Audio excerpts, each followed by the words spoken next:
back to Beyond the Stats. Tanner Camp joining me. I'm Zachariah Begley. We're going to be talking about Oklahoma State University and the ban's violations, punishment they've been getting from the NCAA. Yeah, just get it however you want. But so Tanner, a number of things have happened. This is in conjunction with the NCAA, the NCAA gave these violations in conjunction with the former associate head coach, let me get his name right, Lamont Evans, for taking bribes for players to leave South Carolina and come to Oklahoma State, as well as to direct Oklahoma State players to particular agents and financial institutions.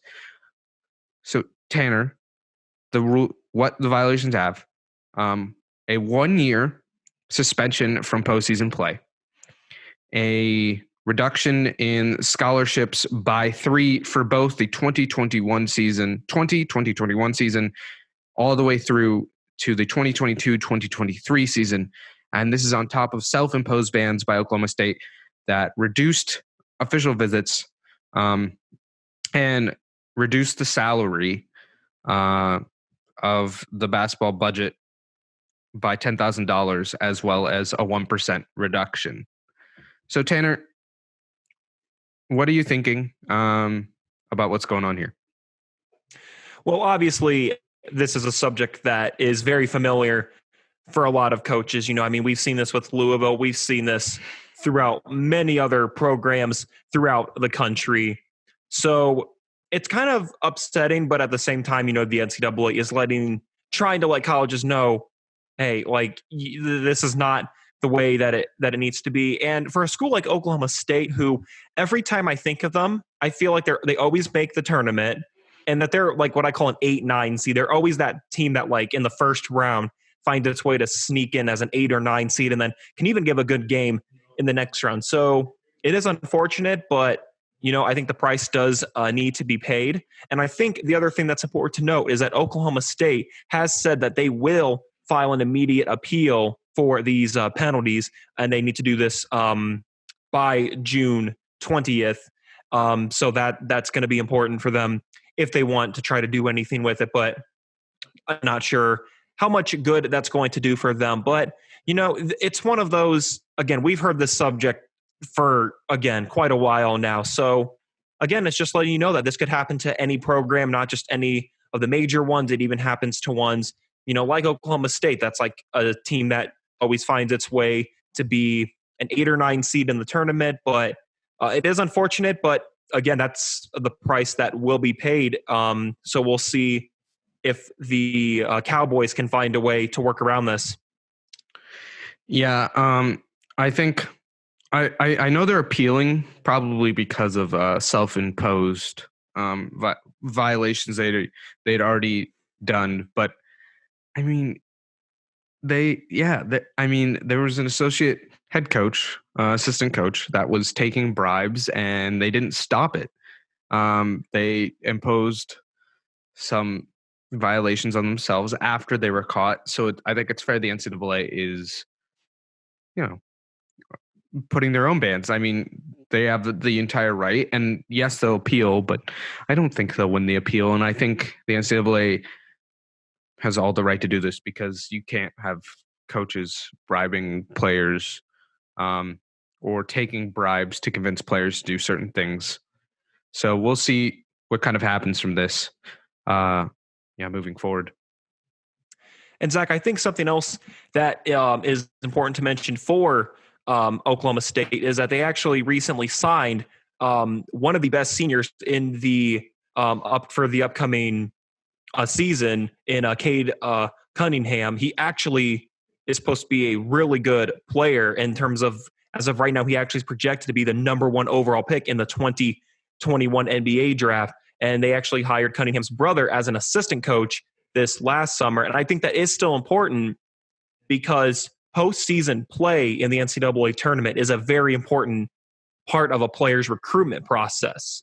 That's, when the big game steps up, you always know once you lose in the tournament, then your season's done. The regular season, with those games, obviously it's a rival, stepping up to the occasion, hitting the big shot. Can you perform at the level that those professional teams think you're capable of. So for Cunningham, Cade Cunningham, this is going to be interesting to see where it goes for him, which means for him, he's going to have to really step up, because knowing that the Cowboys, again, unless something miraculous happens, most likely will not make the tournament because of this ban, that he's going to really need to step up. So a lot of different aspects for the Cowboys, not just for the program itself, but for players like Cunningham. So like I said, we'll see where this goes, and we'll see how the Cowboys perform this season, knowing that they have this weight on their shoulders. So I don't think making the playoffs necessarily matters. I mean, Ben Simmons didn't make the playoffs in his 1 year at LSU, and he still was number 1 overall pick. I think also what is it? Cade Cunningham could still not come to school. He could still go to a different school, and I think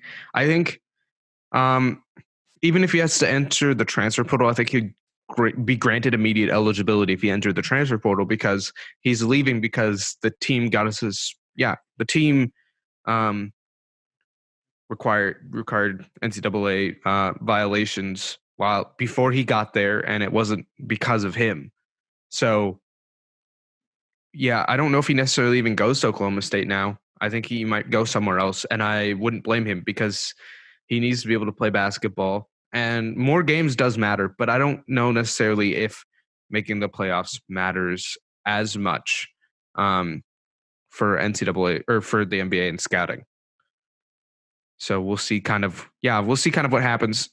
Tanner, you talked about a little bit before we started the possibility of what happens if COVID-19 affects the season. What were you thinking about that? Zach, and I'm glad you brought that point up, but it's true that the question comes is that this is all assuming that, the COVID-19 is going to slow down. But then the question comes, if it doesn't, and it does affect the tournament like it did this past March, does this happen for this upcoming season? Like, does this still technically ban happen even if COVID prevents the tournament from happening?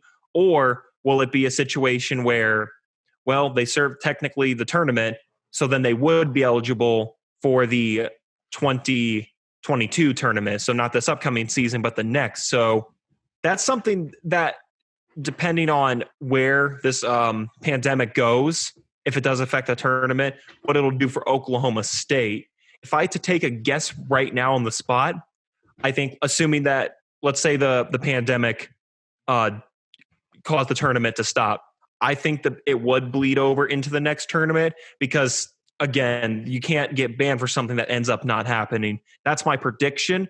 But again, as we kind of get closer to that time, we'll see where it'll go and what the NCAA decides to do. Yeah, I'm curious what they would do as well. My guess actually is that if it doesn't happen, they would have to ban the next year. I mean, I don't think you can get out of a punishment just because of extenuating circumstances in this case. I think they would just ban them the next year if the playoffs don't happen. But I also don't see it not happening. So, because that's all the way next March. That's almost a year from now. Absolutely. So, and that's just under the assumption something were to happen. Again, right now it's on a good steady scale where it looks like it's declining. But, again, we were unsure with where this was going to go. But that's, just a thought. But as you said, it looks like it will happen, and they will serve their ban for this upcoming tournament. When we come back, we'll be talking about what the NFL is saying about what's going on in the world right now. This is Zachariah Begley, Tanner Camp, and you're watching/listening to Beyond the Stats.